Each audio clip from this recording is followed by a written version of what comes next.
Hello student, welcome to our YouTube channel commerce proficiency. आज की class में हम कवर करेंगे शेयर के बारे में और टाइप्स ऑफ प्रेफरेंस शेयर्स के बारे में। अगर अभी तक आपने मेरे चैनल कॉमर्स प्रोफिशिएंसी को सब्सक्राइब नहीं किया, सब्सक्राइब कीजिए ताकि जब भी मैं न्यू वीडियोस अपलोड करूं सबसे पहले नोटिफिकेशन आपके पास जाए, आप वीडियो देखें और आपकी स्टडी बूस्टअप हो। मीनिंग ऑफ शेयर्स में क्या है कि यहाँ पे शेयर्स क्या होते हैं उसके बारे में बताया गया कि जब हम कंपनी की टोटल कैपिटल को छोटे छोटे हिस्सों में बांट देते हैं तो हर एक छोटा हिस्सा क्या कहलाता है? शेयर कहलाता है। जैसे यहाँ पे हमें एक्सप्लेनेशन में लिखा है कि total capital of the company is divided into unit of small denomination, यानी कि जब हम टोटल कैपिटल जो कंपनी इसको छोटे छोटे हिस्सों में बांट देते हैं तो each such unit is called share. तो हर एक छोटा हिस्सा क्या कहलाता है? शेयर कहलाता है। जैसे एग्जांपल के लिए अगर टोटल कैपिटल कंपनी के 50 लाख रुपए है, डिवाइड कर दी गया 5 लाख यूनिट 10 ईच, तो यहाँ पे हर एक 10 रुपीज़ क्या कहलाता है? शेयर कहलाता है। जैसे मैं आपको एग्जांपल लेके बताती हूँ। एग्जांपल के लिए कहता कि जैसे कैपिटल है कंपनी की वो है 50 लाख रुपए। अब इसको कैसे डिवाइड किया गया है? कहता है 5 लाख तो शेयर्स हो गए हैं, मल्टीपल करते हैं 10 रुपीज़ का ईच। तो यहाँ पे यानी मैंने टोटल कैपिटल को जब छोटे छोटे हिस्सों में बांट दिया तो हर एक छोटा हिस्सा क्या कहलाता है? शेयर कहलाता है। यानी कि जो ये 10 रुपये हैं ये क्या कहलाएंगे? शेयर कहलाएंगे। तो जो रुपये 10 है ईच है, ईच 10 यूनिट क्या कहलाती है? हमारे लिए शेयर कहलाती है। दस इन द अबव केस जो कंपनी है उसके पास 5 लाख शेयर हैं तो 10 रुपये ईच करके उसने क्या किया? डिवाइड कर दिया। जो शेयर होते हैं ये नंबर होते हैं, इनके ऊपर नंबर डाला होता है, इसी कारण जिसको हम आसानी से पहचान सकते हैं, आइडेंटिफाई कर सकते हैं। अब जो शेयर होते हैं इसका नेचर क्या होता है, यानी कि जो शेयर है इसका नेचर है क्या? कहते हैं the shares of a company are movable property. Movable property का मतलब क्या होता है कि हम शेयर को एक जगह से दूसरी जगह उठा के लेके जा सकते हैं। ये ट्रांसफरेबल हो सकते हैं कि यानी कि हम इसको आसानी से एक जगह से एक शेयर होल्डर है जो दूसरे शेयर होल्डर को बेच सकता है, ट्रांसफ़र कर सकता है in the manners provided by the article of association the company. यानी कि जैसे भी ट्रांसफ़र करने का तरीका आर्टिकल ऑफ एसोसिएशन के अंदर बताया गया होगा उस तरीके को अपना करके एक शेयर होल्डर अपने शेयर को ट्रांसफ़र कर सकता है एक शेयर होल्डर से दूसरे शेयर होल्डर को, यानी कि जैसे सेल और परचेज कर सकते हैं। Share of a company are treated as a good under the sale of good act 1930, यानी कि सेल ऑफ गुड एक्ट 1930 के अंदर शेयर को क्या माना गया? एक गुड माना गया है। This can be boat sold, कहते हैं इसको हम सेल भी कर सकते हैं, परचेज भी कर सकते हैं, इसके अगेंस्ट हम लोन भी ले सकते हैं बैंक से, ये वसीयत का काम भी कर सकते हैं। जो क्लासेस होते हैं यानी कि टाइप कितने होते हैं शेयर्स के, तो हमें सेक्शन 43 कंपनी 13 के अंदर जो दो तरीके के शेयर के बारे में बताया गया, प्रेफरेंस शेयर होते हैं और इक्विटी शेयर होते हैं। प्रेफरेंस यानी कि जिसको पहले प्रायोरिटी दी जाती है प्रेफरेंस कहलाते हैं, और उसके बाद जिसे पैसा दिया जाता है वो क्या कहलाते हैं? इक्विटी शेयर होल्डर कहलाते हैं। अब इसे एक्सप्लेनेशन क्या कहते हैं कि हम कैसे पता चलेगा कि जो शेयर है प्रेफरेंस शेयर है या फिर इक्विटी शेयर है? तो प्रेफरेंस शेयर की कुछ पहचान हमें बताई गई है। प्रेफरेंस शेयर जो होते हैं उन्हें 2 राइट दिए जाते हैं इक्विटी के कंपेरेटिवली, यानी कि प्रेफरेंस शेयर होल्डर के 2 राइट कौन कौन से हैं? कहते हैं इनको डिविडेंड जो होता है वो फिक्स रेट से लेने का हक होता है, यानी कि जो डिविडेंड की रेट होती है प्रेफरेंस शेयर होल्डर की वो फिक्स होती है। ये इनके नाम के आगे लगाया जाता है, जैसे 10% प्रेफरेंस शेयर, 12% प्रेफरेंस शेयर। तो जो ये 10 या 12% क्या है इनके लिए फिक्स्ड डिविडेंड की रेट कहलाती है। और जो इनको डिविडेंड दिए जाते हैं ये इक्विटी शेयर होल्डर से पहले दिए जाते हैं, यानी कि पहले प्रेफरेंस शेयर होल्डर को डिविडेंड दिया जाता है, उसके बाद किसको दिया जाता है? इक्विटी वालों को। ऐसे जब कंपनी बंद होती है तो सबसे पहले जो कैपिटल वापस लौटाई जाती है वो प्रेफरेंस को दी जाती है, और उसके बाद इक्विटी वालों का जो पैसा कैपिटल का वापस लौटाया जाता है। In addition to the above the preference shares में carry some more right such as a right to participate in excess profit. कहता है इन 2 राइट के अलावा प्रेफरेंस को और भी कुछ राइट दिए गए हैं, जैसे एक्सेस प्रॉफिट के अंदर हिस्सा लेना, when specified dividend has been paid on the equity shares और the right to receive premium at the time of redemption. यानी कि जो एक्सेस प्रॉफिट होता है, एक्सेस प्रॉफिट का मतलब क्या होता है कि जब लास्ट में हर किसी को पैसा देने के बाद, यानी कि इक्विटी को पैसा देने के बाद भी अगर कुछ प्रॉफिट बच जाता है तो सरप्लस में कौन लेके जा सकता है हिस्सा? प्रेफरेंस लेके जा सकते हैं। और नेक्स्ट कहते हैं जब इनको रिडीम करने का टाइम होता है तो रिडेम्पशन के टाइम पे प्रीमियम भी है जो दिया जाता है। जैसे मैं आपको समझाती हूँ इसको इजी वे से। हम जानते हैं कि जब टोटल रिवेन्यू कमाया जाता है, यानी कि जितना टोटल सेल किया जाता है कंपनी द्वारा उससे रिवेन्यू जनरेट होता है, उसके बाद जो खर्चे होते हैं रिवेन्यू को जनरेट करने के वो सारे घटा दी जाते हैं। उसके बाद जो होता है उसमें जो मैंडेटरी खर्चे होते हैं वो घटा दी जाते हैं, और लास्ट में जो प्रॉफिट बचता है, लास्ट वाला जो सबसे लास्ट में प्रॉफिट बचता है वो किसके हिस्से में जाता है? वो इक्विटी वालों के हिस्से में जाता है। इक्विटी वालों के हिस्से में नहीं, यानी कि शेयर्स के हिस्से में जाता है, यानी जिसको डिविडेंड वगैरह पे किया जाता है। शेयर्स में भी हम सबसे पहले किसको देते हैं, प्रेफरेंस को दिया जाता है। प्रेफरेंस को देने के बाद जो बच जाता है उसके बाद वो किसको दिया जाता है, इक्विटी वालों को दिए जाते हैं। इक्विटी वालों को देने के बाद यानी कि सबसे लास्ट में कौन आता है, इक्विटी। अगर इक्विटी को देने के बाद भी यहाँ पे कुछ सरप्लस बच गया, प्रॉफिट यानी कि लास्ट में बच जाता है, तो इस सरप्लस प्रॉफिट में से भी प्रेफरेंस शेयर होल्डर क्या कर सकते हैं, ले जा सकते हैं पैसा, यानी कि हक होता है इनको इस सरप्लस प्रॉफिट में से पैसे ले जाने का।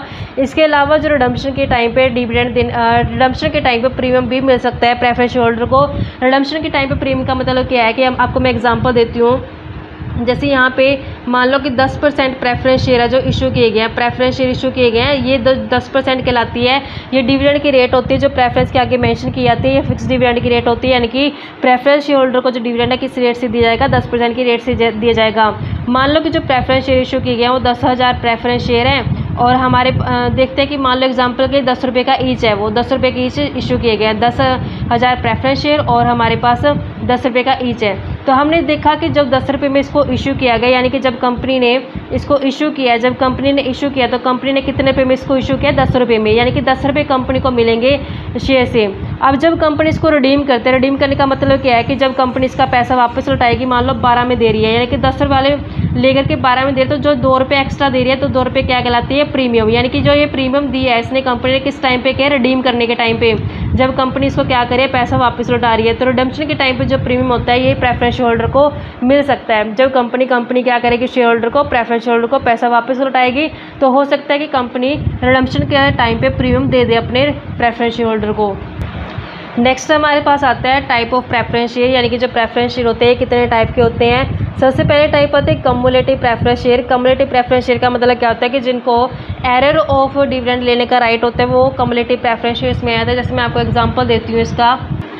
एग्जाम्पल में हम ले लेते हैं कि जैसे मान लो कि 2021 में कंपनी के पास प्रॉफिट था नहीं या फिर प्रॉफिट कम था, तो प्रेफरेंस वालों को डिविडेंड है जो कंपनी नहीं दे पाई, डिविडेंड है जो प्रेफरेंस वालों को नहीं दे पाई 21 में। ऐसे मान लो कि 2022 में भी कंपनी के पास प्रॉफिट नहीं था तो डिविडेंड है जो नहीं दे पाई। 2023 में कंपनी के पास प्रॉफिट आ गया तो कंपनी क्या करेगी, अब जो कम्युलेटिव प्रेफरेंस शेयर होते हैं कहते हैं जो ये 2 साल का हमारा डिविडेंड पिछला रहता है ना 21-22 का, तो ये भी हमें दे दिया जाए। अब जैसे बुक में एग्जाम्पल दिया कि इनको 8% दिया जा रहा है, तो 8% जब लेके जाएंगे ना तो ये तीनों सालों का लेके जाएंगे, 2021 का भी मांगेंगे, 2022 का भी मांगेंगे और 2023 का भी मांगेंगे। तो 8% उनको मिलेगा, तो 8-8 करके यहाँ पे कितना हो जाएगा, टोटल 24% डिविडेंड है जो 2023 में ले जाएंगे। यानी कि ऐसे कम्युलेटिव प्रेफरेंस शेयर कौन से होते हैं जिनको एरर डिविडेंड लेने का राइट होता है। एरर का मतलब क्या आता है कि जो उनका बकाया डिविडेंड पिछला रहता है देना कंपनी द्वारा, तो वो डिविडेंड अगर लेके जा सकते हैं तो उनको क्या बोलते हैं, कम्युलेटिव प्रेफरेंस शेयर। यानी कि 2021-22 का जो एरर था डिविडेंड वो इनको 23 में मिल गया, तो ये जो क्या कहलाएंगे, कम्युलेटिव प्रेफरेंस शेयर होल्डर कहलाएंगे।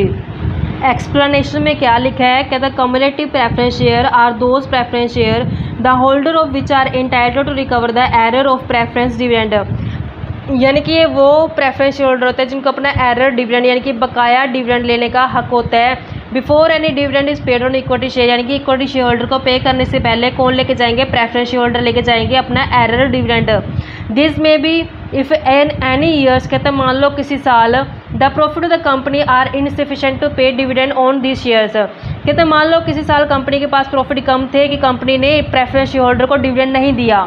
द डिविडेंड कीप्स ऑन अकमलेटिंग, तो डिविडेंड क्या होगा, इकट्ठा हो गया। कब तक इकट्ठा हो जाएगा, जब तक उसको फुली पे नहीं किया जाएगा। जैसे एग्जांपल के लिए मैंने आपको एग्जांपल बताया था कि 21-22 का दिया नहीं है 8% डिविडेंड, जब 23 में देगी तो 21-22 और 23 तीनों का 8 दिया, 24 करके 24% टोटल है जो डिविडेंड देना पड़ेगा अब कंपनी को, किसको, कम्युलेटिव प्रेफरेंस शेयर होल्डर को, जब उसने 2023 में पे करना पड़ेगा। Will have to be first paid on preference share, तो सबसे पहले प्रेफरेंस को देगी इक्विटी की पेमेंट करने से पहले। जो एरर डिविडेंड होता है इन शेयर्स का वो शो किया जाता है बैलेंस शीट में as a commitment under contingent liability, यानी किसके अंदर दिखाया जाता है, कॉन्टीजेंट लायबिलिटी और कमिटमेंट के अंदर है जो ये कम्युलेटिव प्रेफरेंस शेयर्स के डिविडेंड को दिखाया जाता है। इसके अपोजिट आता है नॉन कम्युलेटिव प्रेफरेंस शेयर, यानी कि जिन शेयर होल्डर को अपना एरर डिविडेंड लेने का हक नहीं होता वो non cumulative preference share holder में आ जाते हैं, यानी कि इसी के क्या होता है, ये अपोजिट हो जाता है। एक्सप्लेनेशन में क्या लिखा है, the holder of such share get a fixed amount of dividend out of the profit of each year, कहते हैं ये हर साल प्रॉफिट में से फिक्स्ड अमाउंट से क्या लेता है, डिविडेंड ले जाते हैं। If no dividend is declare, अगर कोई डिविडेंड डिक्लेयर नहीं किया गया किसी साल में किसी कारणवश, तो ये शेयर होल्डर होते हैं जो इनको कुछ भी नहीं मिलेगा, जो बकाया रह गया डिविडेंड वो गया इनका। Nor can they claim unpaid dividend, यानी कि जो डिविडेंड को अनपे किया गया, पे नहीं किया गया अभी तक, तो वो इसको आने वाले टाइम में नहीं मिलने वाला, क्योंकि ये कौन से नॉन कम्युलेटिव प्रेफरेंस शेयर है। कम्युलेटिव में क्या था, जो मैंने ऊपर बताया कि कम्युलेट करते थे, उनका जो डिविडेंड था वो इकट्ठा होता जाता था, लास्ट में जब प्रॉफिट हुए कंपनी को उसने दे दिया। नॉन कम्युलेटिव में क्या कि इनका डिविडेंड, जो एरर वाला डिविडेंड, वो इकट्ठा नहीं होगा, जिस साल प्रॉफिट होगा उस साल मिल जाएगा, जिस साल प्रॉफिट नहीं होगा उस साल इनको नहीं मिलेगा। नेक्स्ट आता है participating preference share. Participating preference share holder वो शेयर होल्डर होते हैं जिनको कंपनी के सरप्लस प्रॉफिट में हिस्सा लेने का राइट होता है। और मैं आपको इसका एग्जांपल लेके बताती हूँ कि कैसे। हम जानते हैं कि जो लास्ट में कंपनी के पास प्रॉफिट बच जाते हैं, वो प्रॉफिट किसके हिस्से में जाते हैं, शेयर होल्डर के हिस्से में जाते हैं। तो प्रॉफिट में से सबसे पहले हिस्सा किसको दिया जाता है, प्रेफरेंस शेयर होल्डर को दिया जाता है। तो यहाँ पे प्रेफरेंस जाने के बाद जो प्रॉफिट बचता है उसके बाद किसको दिया जाता है, इक्विटी वालों को दिए जाते हैं। अगर मान लो कि किसी साल प्रेफरेंस इक्विटी सारे को देने के बाद भी कुछ बच गया पैसा, यानी कि कुछ आ गया, सरप्लस आ गया, जिसे हम एक्सेस भी बोल सकते हैं, कुछ सरप्लस प्रॉफिट होगा, तो इस सरप्लस में से भी अगर प्रेफरेंस दोबारा से क्या ला जा सकते हैं, हिस्सा ले जा सकते हैं। एक बार तो ले गए हैं वो अपना फिक्स परसेंटेज, अब दोबारा भी अगर सरप्लस में वो ले जा सकते हैं हिस्सा, तो उसको क्या बोलेंगे, पार्टिसिपेटिंग प्रेफरेंस शेयर्स बोलेंगे। इसके अपोजिट आता है नॉन पार्टिसिपेटिंग प्रेफरेंस शेयर, यानी कि ये वो शेयर होते हैं जिनको सरप्लस प्रॉफिट में से हिस्सा ले जाने का हक नहीं होता। अब यहाँ पे फिक्स रेट से तो ले गया बच्चों, डिफरेंस समझना। मैंने ये बोला कि सरप्लस प्रॉफिट के बारे में, फिक्स हिस्सा तो इनका फिक्स है, ये इनको मिलेगा ही मिलेगा।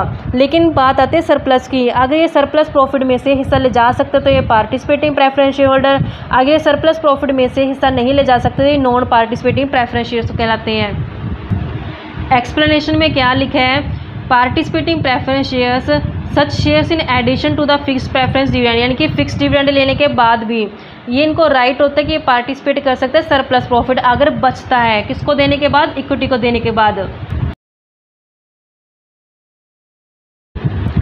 Eight a stipulated rate has been paid to equity share holder, यानी कि इक्विटी को देने के बाद अगर कुछ बच जाते हैं ना हिस्सा, तो उस प्रॉफिट में से और सरप्लस में से भी कौन लेके जा सकते हैं, दोबारा से फिर प्रेफरेंस ले जा सकते हैं। Similarly in the event of winding up, ऐसे कहते हैं जब कंपनी बंद होती है तो सब पैसा लौटाने के बाद पहले प्रेफरेंस को दिया जाता है, फिर इक्विटी को दिए जाते हैं। तो इक्विटी को देने के बाद भी अगर कुछ सरप्लस बच गया लास्ट में, तो उस टाइम में भी अगर रिसीव कर सकते हैं जो प्री डिटरमाइंड पोर्शन होता है सरप्लस का, तो वो कौन से प्रेफरेंस शेयर होल्डर कहलाएंगे, पार्टिसिपेटिंग प्रेफरेंस शेयर होल्डर कहलाएंगे। यानी कि जब कंपनी बंद होती है तो कंपनी को बंद किया जाता है तो कैपिटल जो होती है शेयर होल्डर की वो वापस लौटा दी जाती है। पहले प्रेफरेंस वालों की जो कैपिटल होती है वो वापस लौटाई जाती है कंपनी द्वारा, उसके बाद इक्विटी वालों की लौटा दी जाती है। जब इक्विटी वाले को लौटाने के बाद भी अगर मान लो कुछ सरप्लस बच जाता है प्रॉफिट, तो उस प्रॉफिट में से भी दोबारा कौन हिस्सा लेके जा सकते हैं, पार्टिसिपेटिंग प्रेफरेंस शेयर होल्डर ले जा सकते हैं। Next non participating preference shares के अपोजिट आता है, यानी कि ये वो प्रेफरेंस शेयर होल्डर होते हैं जिनको सरप्लस प्रॉफिट में से हिस्सा ले जाने का राइट नहीं होता। Such shares get only fix rate of dividend, इनको सिर्फ फिक्स रेट से डिविडेंड दिया जाता है, जितना मिल गया ठीक है, उसके बाद ये दोबारा जो पार्टिसिपेट नहीं करेंगे जो सरप्लस प्रॉफिट होता है। इसी तरीके से जब कंपनी बंद की जाती है, कंपनी बंद करेंगे उस टाइम पे अगर सरप्लस बचता तो उस टाइम पे भी कुछ नहीं दिया जाएगा इनको एज सरप्लस प्रॉफिट में से हिस्सा।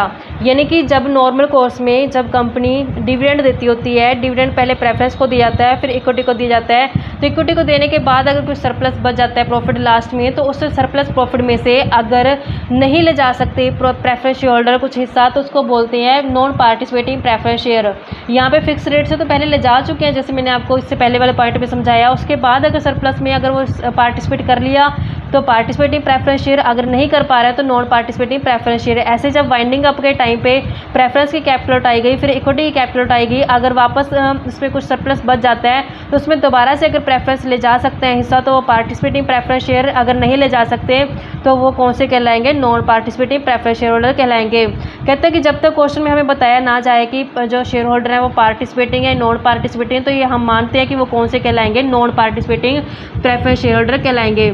नेक्स्ट आते हैं रिडीमेबल प्रेफरेंस शेयर। अब ये रिडीमेबल कौन से होते हैं, जिनकी डेट ऑफ रिडीम्पशन पहले से फिक्स होती है। जब मैं इसका एग्जांपल देती हूँ आपको, एग्जांपल के लिए ले लो, जैसे प्रेफरेंस शेयर है जो इशू किए गए हैं, जो प्रेफरेंस शेयर है वो इशू किए गए हैं, तो इशू करने के लिए उसको बोला गया कि आपको 15 साल के बाद है जो वापस पैसा लौटा दिया जाएगा। जब पैसा वापस लौटाया तो उसको क्या बोलते हैं कि रिडीम कर दिया गया, यानी कि रिडम्पशन कर दिया गया उसको। तो उसको रिडीम करने का जब टाइम पीरियड फिक्स होता है, यानी कि जो डेट होती है रिडम्पशन की, अगर वो पहले से बता दी गई है, तो वो कौन से प्रेफरेंस कहलाएंगे, रिडीमेबल प्रेफरेंस शेयर होल्डर कहलाएंगे।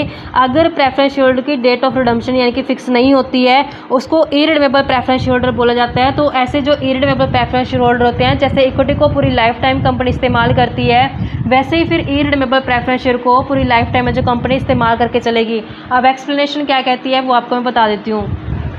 रिडीमेबल प्रेफरेंस शेयर होल्डर के एक्सप्लेनेशन में क्या लिखा गया कि रिडीमेबल प्रेफरेंस शेयर कौन से होते हैं? Such shares are those which will be repaid by the company within stipulated period in accordance with the term of issue and fulfilment of certain condition laid down in section 55 of the company act 2013। यानी कि redeemable preference share holder वो share holder होते हैं जिनकी date जो होती है redeem करने की वो पहले से ही बता दी जाती है। जब उनको इशू किया जाता है तो उसको बोलते हैं रिडीमेबल प्रेफरेंस शेयर, यानी कि पहले से उनकी पता है कि डेट किस टाइम को उनको पैसा वापस लौटा दी जाएगा, यानी कि रिडम्पशन कर दिया जाएगा। इरिडीमेबल प्रेफरेंस शेयर होल्डर वो होते हैं जिनकी जो डेट होती है रिडम्पशन की वो पहले से है, जो बताई नहीं होती है कि किस टाइम पे जो उसको बंद किया मतलब पे किया जाएगा। तो जब कंपनी बंद होती है सिर्फ उसी टाइम पे फिर इनका पैसा लौटाया जाता है, जैसे इक्विटी वालों का किया जाता है। According to section 55 of the company act 2013, no company limited by shares, कहते हैं जो company no company limited by shares shall issue any preference share which is irredeemable और redeemable after the expiry of 20 year from the date of its issue. यानी कि कहता है company कोई भी ऐसे शेयर को इशू नहीं कर सकती जो इरिडीमेबल शेयर्स होते हैं या फिर जिनकी एक्सपायरी 20 साल के बाद होती है। इस टाइप के शेयर है जो कंपनी इशू नहीं करेगी। 2013 एक्ट के तहत ये बोला गया है। नेक्स्ट आता है कन्वर्टिबल प्रेफरेंस शेयर, यानी कि ऐसे प्रेफरेंस होल्डर जिनको कन्वर्ट कर सकते हैं एक पार्टिकुलर टाइम पीरियड के अंदर, या तो इक्विटी में कन्वर्ट कर दो या प्रेफरेंस में कन्वर्ट कर दो। यानी कि अगर प्रेफरेंस होल्डर के पास राइट है कि अपने शेयर को प्रेफरेंस शेयर को कन्वर्ट कर सकते हैं, या तो इक्विटी में कन्वर्ट कर लिया उन्होंने, प्रेफरेंस शेयर होल्डर है तो प्रेफरेंस को इक्विटी में कन्वर्ट कर सकते हैं, तो कौन से कहलाएंगे? कन्वर्टिबल प्रेफरेंस शेयर होल्डर कहलाएंगे। Non convertible preference share holder वो शेयर होल्डर होते हैं जिनको राइट नहीं दिया जा सकता कि वो अपने शेयर को कन्वर्ट कर ले प्रेफरेंस से किस में कन्वर्ट कर ले? इक्विटी में। तो इसको क्या बोलते हैं? नॉन कन्वर्टिबल प्रेफरेंस शेयर बोलते हैं। इस तरीके से बच्चों ये पॉइंट थे कि अब आई होप कि आपको क्लियर हो गए होंगे। आगे आने वाले क्लासेस में आपको हर एक चीज़ है जो कंसेप्ट डिटेल से करवाने वाली हूँ। ऐसी रेगुलर वीडियो देखने के लिए आप मेरे चैनल कॉमर्स प्रोficiency को सब्सक्राइब, लाइक एंड शेयर करें। अगर बच्चों आपके कोई क्वेरीज़ है या कोई कमेंट है तो आप मुझे कमेंट बॉक्स में जो कमेंट कर सकते हैं।